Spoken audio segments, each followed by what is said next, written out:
What if I told you that becoming the most powerful person on Earth means giving up freedoms most of us take for granted? Forever. These aren't rumors. These are the real, permanent restrictions that follow every former US president for the rest of their lives. Picture this. You wake up one morning, grab your keys, and head out for a drive. Simple, right? Not if you used to live at 1600 Pennsylvania Avenue. The moment a president leaves office, that simple pleasure disappears permanently. No more solo drives down the highway, no quick errands, no road trips. A former president must be transported by trained agents every single time they leave their property. They can still drive, but only on land they personally own. The moment they hit a public road, the rules kick in. This policy traces back to a tragedy. The assassination of John F. Kennedy in 1963 changed everything. Lyndon B. Johnson was the last sitting president to drive freely on public streets. Everyone after him? Passengers for life. Here's something that surprises most people. Leaving the White House doesn't mean leaving the intelligence loop. Not even close. Former presidents continue receiving national security briefings indefinitely. Why? Because decades of experience don't just vanish. A current administration might need perspective from someone who faced a similar crisis years ago. And if journalists ask a former president about a developing situation, they need real context to respond responsibly.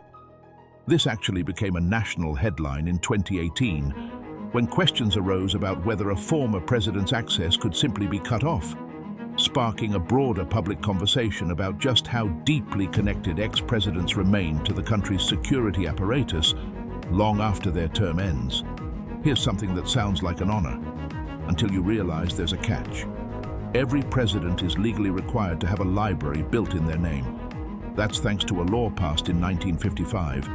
But these aren't ordinary libraries. They're comprehensive archives of everything a president did in office. The victories, the controversies, and everything in between. And former presidents cannot selectively erase the uncomfortable parts. After one former president attempted to withhold materials related to a major political scandal, the law was clarified. Anything produced during a presidency belongs to the public. Some presidents have leaned into this, using their libraries to actively defend controversial decisions rather than hide from them. Let's be real. Privacy and the presidency don't exactly go hand in hand. But here's what most people don't realize: that surveillance doesn't stop when the term ends. Protecting a former president requires monitoring potential threats, and that means the Secret Service operates with broader authority than your average law enforcement agency. From physical mail to digital communications, agents are watching for anything that could signal danger. This isn't overreach, it's protocol. In 2018 alone, trained screening staff intercepted explosive devices addressed to multiple former presidents before they could cause harm. The system works, but it comes at the cost of virtually all personal privacy. Imagine never, and I mean never, having a truly private moment again. No quiet walk, no solo dinner, not even a family holiday meal without a room full of people you barely know watching from the corners. That's the permanent reality of Secret Service protection. Agents rotate in and out, meaning former presidents are often surrounded by near strangers around the clock. One former Secret Service agent described this level of protection as among the most intrusive experiences a person can go through. Holiday dinners, morning routines, private conversations. Nothing is fully off limits when your safety requires constant oversight. Want to grab coffee on a whim? Go for a jog? Shoot some hoops with friends? All of that now requires advanced planning, coordination, and often a minor logistical operation. A quick errand that takes a regular person 5 minutes can require street closures, crowd management, and advanced security sweeps for a former president. One former president famously had to give 4 hours notice just to organize a casual basketball game, something he'd done freely his entire adult life before taking office.